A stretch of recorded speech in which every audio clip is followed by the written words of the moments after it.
The key question is how and why was the Frankfurt Parliament created? Following the Declaration of Heidelberg, invitations for a proposed assembly of German men were quickly issued. This move, which looked directly to the German people for support, was unexpectedly successful. On the 31st of March, 574 representatives from almost all the states of the Confederation squeezed themselves into the pews of St. Paul's Church in Frankfurt. This assembly is known as the Vor Parliament. After 5 days of debate, the Vor Parliament members reached an agreement on how to elect a national parliament that would draw up a constitution for a united Germany. It was decided that the parliament would meet in Frankfurt, should consist of one representative for every 50,000 inhabitants, should be elected by citizens who were of age and economically independent. It was left to the individual states to decide who was an independent citizen. Most states decided on a residence qualification, some on ownership of property. Although the Vor Parliament did not actually say so, it was assumed that only men could vote, so women, who had played an active role in demonstrations, were excluded from the franchise, along with servants, farm laborers, and anyone receiving poor relief. This last category alone excluded large numbers. In Cologne, for example, nearly a third of the population was on poor relief. The elections, arranged at short notice and in all 39 states, were carried out peacefully and successfully. Probably 75 to 90% of men, depending on the state, were able to vote. However, in most states, the elections were indirect. The voters elected electors who then chose representatives. The parliament, which met in Frankfurt in May 1848, did not represent the population as a whole. Most of those elected were prominent figures in local community. Of the 596 members, the vast majority were middle class. There were a large number of teachers, professors, lawyers, and government officials. It was probably the best educated German parliament ever. Over 80% of the members held university degrees. There were a few landowners, 4 craftsmen, and 1 single peasant. The parliament was essentially moderate and liberal. It intended to establish a united Germany under a constitutional monarch who would rule through an elected parliament. Only a small minority of its members were radical, revolutionary, or Republican. Reactionary conservatives were also scarcely represented. It had been a great achievement to have had the Franklin Parliament elected, convened, and ready to begin work in little over a month. For the moment, the Parliament filled a power vacuum that had been created by the revolutions. Austria was absorbed in a suppressing uprising throughout its empire. Prussia was in a state of disarray. So the Franklin Parliament started with the advantage that the old Diet of the Confederation, with representatives appointed by new liberal governments, had agreed to its own demise and nominated the Frankfurt Parliament as its legal successor. The key issue was whether the Parliament would be able to draw up a national constitution which would be accepted by all Germans. As well as drawing up a constitution, it hoped to agree to a series of basic rights and demands, such as freedom of press, fair taxation, equality of political rights without regard to religion, and German citizenship for all. The Parliament began by considering the relationship between itself and the individual states. The Confederation had been an association in which the states had a very large degree of independence from federal control. The Frankfurt Parliament's intention was that the new Germany should have much stronger central government, with correspondingly greater control over the actions of the states.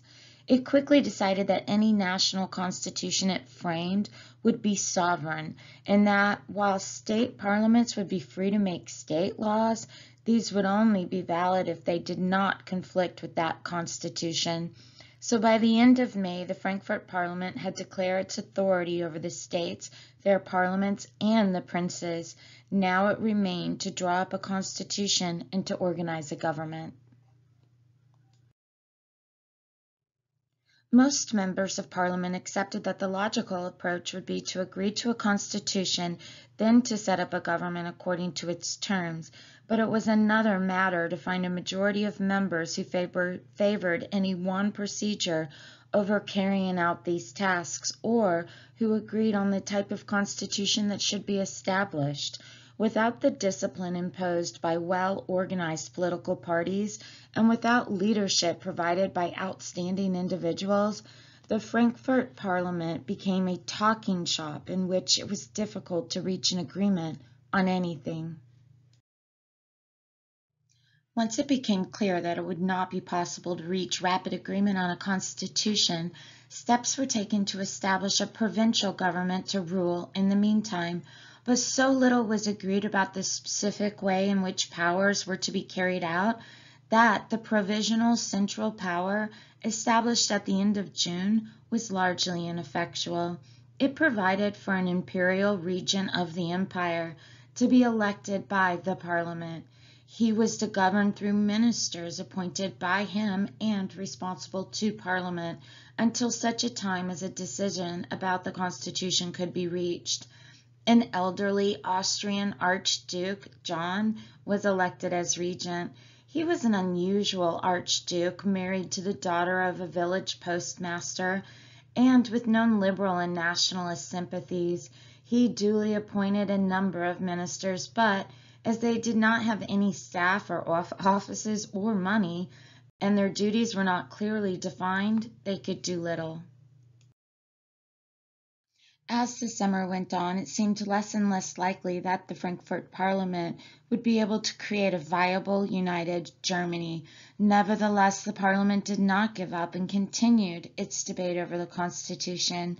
In December, the 50 Articles of the Fundamental Rights of the German citizens were approved and became law.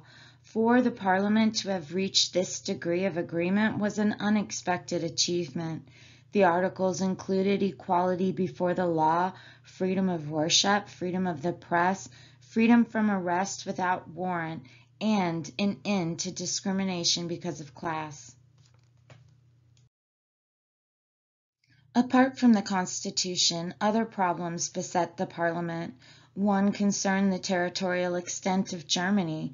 The existing boundaries of the Confederation did not conform to any logical definition of Germany. Parts of Prussia and the Austrian Empire were included, while others were not. Those parts that were within the Confederation contained many Czechs and Poles, while some of the excluded provinces had an overwhelmingly German-speaking population.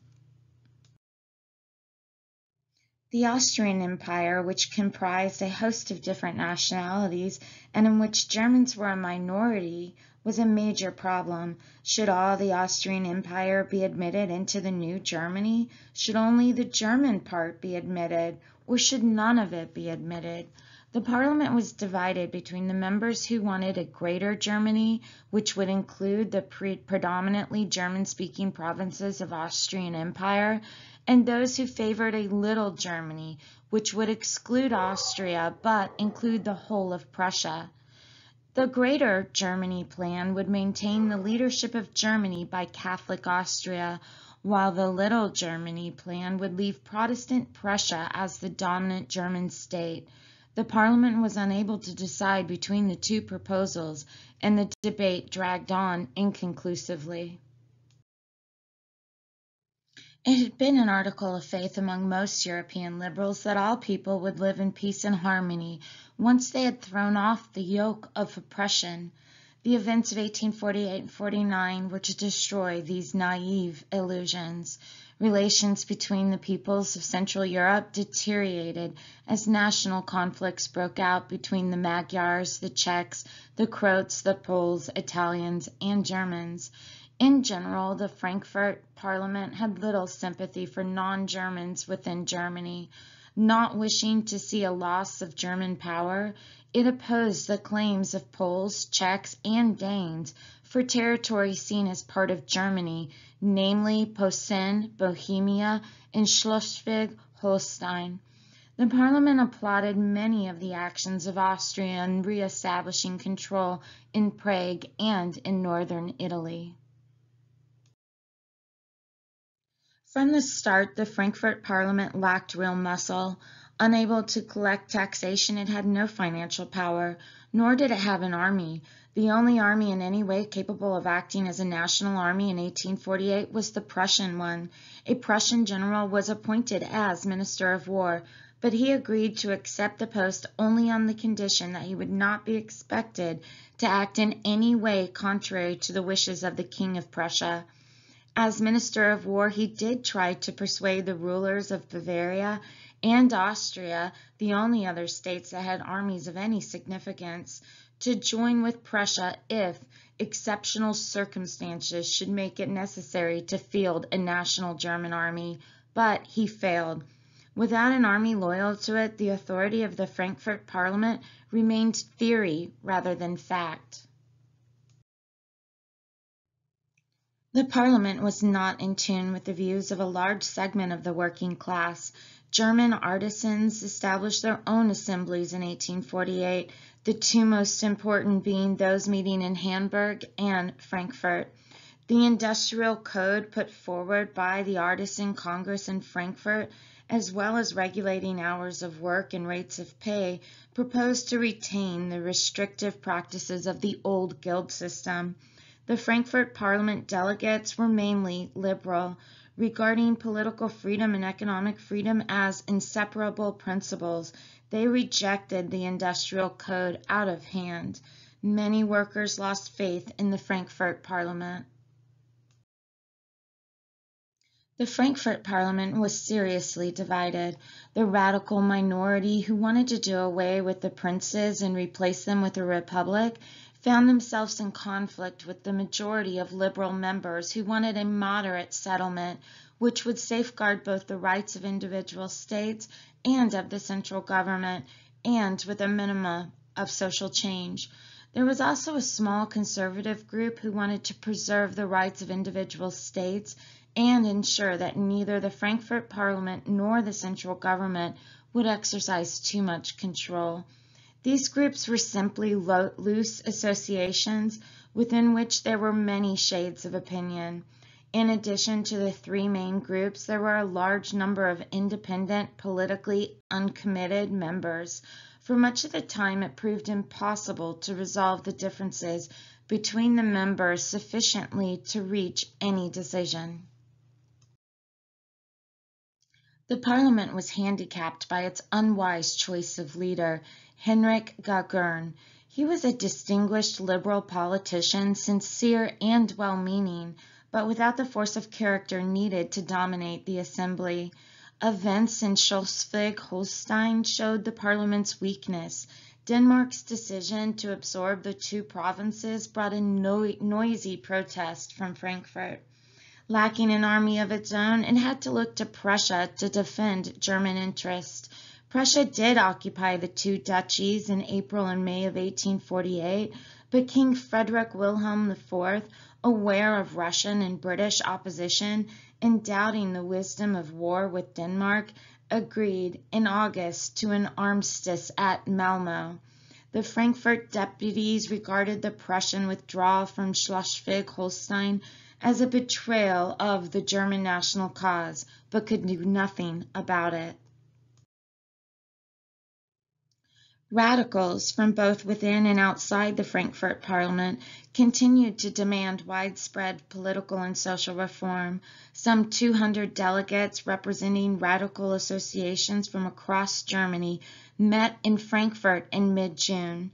They agreed to form a national democratic and republican movement based in Berlin. They gained considerable support from urban workers. The acceptance of the Malmö armistice by the Frankfurt Parliament brought matters to a head. On the 18th of September 1848, a radical mob stormed Parliament that was located at St. Paul's Church, which was also defended by Austrian, Prussian, and Hessian troops. 80 people were killed, including 2 conservative deputies. Archduke John placed Frankfurt under martial law. This violence discredited the radicals in the eyes of many Germans. Moderate liberals, horrified by the prospect of further violence, joined forces with the conservatives to combat the radicals. They regarded law and order as more important than freedom and equality. The radicals refused to give up the struggle. At the Second Democratic Congress held in Berlin in October 1848, they pronounced the Frankfurt Parliament illegitimate and demanded new elections. However, by this time, the counter-revolution was in full swing. Moreover, the radicals were hopelessly divided into various rival factions. In March 1849, a constitution for the German Empire was finally agreed upon. There were to be 2 houses, the lower house to be elected by a secret ballot among men over the age of 25 and of good reputation. The upper house was to be made up of reigning monarchs and princes of the Confederation. The 2 houses would have control over legislation and finance. There was to be an emperor who had considerable power. However, he would only be able to hold up legislation for a limited time. They also decided that the new Germany was to be little rather than a greater Germany. In March of 1849, the Frankfurt Parliament voted half-heartedly to elect the Prussian King Frederick Wilhelm as Emperor of Germany. However, Frederick Wilhelm refused to accept on the grounds that it was not Parliament's to offer. He distrusted the Frankfurt Parliament, who he believed had taken it upon themselves to speak for a united Germany without any legal authority. In any case, he was not prepared to be Emperor of Germany if it meant putting himself and Prussia under the control of the Frankfurt Parliament. Moreover, Frederick Wilhelm was aware that if he accepted the crown, this would have serious foreign policy implications and might even lead to war with Austria. The rulers of Bavaria, Saxony, and Hanover, together with Prussia, rejected the German constitution. In the face of these disappointments, many members of Parliament lost heart and went home. The remnants, about 130 of them, mostly from the South German states, made a last attempt to recover the situation. They called for the election of the first new German Parliament, or Reichstag. The call fell on deaf ears. The moment was past, the high hopes gone. The Parliament, driven out of Frankfurt by the city government, now moved to Stuttgart, the capital of the Kingdom of Württemberg. There it was forcibly dispersed by the King's soldiers in June 1849. So ended the Frankfurt experiment. So why did the Frankfurt Parliament fail? The Frankfurt Parliament has been harshly treated, particularly by Marxist historians. Marx's friend Engels described it as an assembly of old women and blamed it for not overthrowing the existing power structures. However, it is unfair to condemn the Parliament for failing to do something that it did not want to do. Most of its members had no wish to be violent revolutionaries. Another charge leveled against the Parliament is that its members were impractical idealists who wasted valuable time, 6 months, discussing the fundamental rights of German people. Unable to agree on a new constitution, it failed to grasp the opportunity of filling the power vacuum in Germany in 1848. In reality, however, there probably never was a real possibility of creating a unified German nation in 1848 and 49. Had the members of the Frankfurt Parliament acted as decisively as their critics would have them act, they would probably have been dispersed far earlier than they were. Dependent on the willing cooperation of the individual states, the Parliament lacked the power to enforce its decrees. The attitude of Austria and Prussia was also crucial. Constitutional government and national unity could only be achieved on their terms. Austria had no wish to see a more united or democratic Germany. She hoped to dominate Germany by keeping it weak and divided. The best, perhaps only, chance of the Frankfurt liberals lay in working out an agreement with Prussia. The chaos in Austria in 1848 gave Prussia a unique chance to play a dominant role in German affairs. Prussia did not grasp this opportunity. This was a failure not just on the part of the King Wilhelm IV, but also on the part of the Prussian liberal ministry. Both king and ministry ultimately failed because they were not at all anxious to succeed. Frederick Wilhelm, like most of his subjects, was unwilling to see Prussia merged into a united Germany, at least in the way envisioned by Frankfurt Parliament. In fact, the authority of the Frankfurt Parliament was never accepted wholeheartedly by most of the individual states. When the ruling princes feared that they were about to lose many of their powers or even their thrones because of revolutions within their territories, they were prepared to support the parliament. They feared that by opposing it, they would stir up even more opposition. But once the rulers had reestablished their authority, their enthusiasm waned.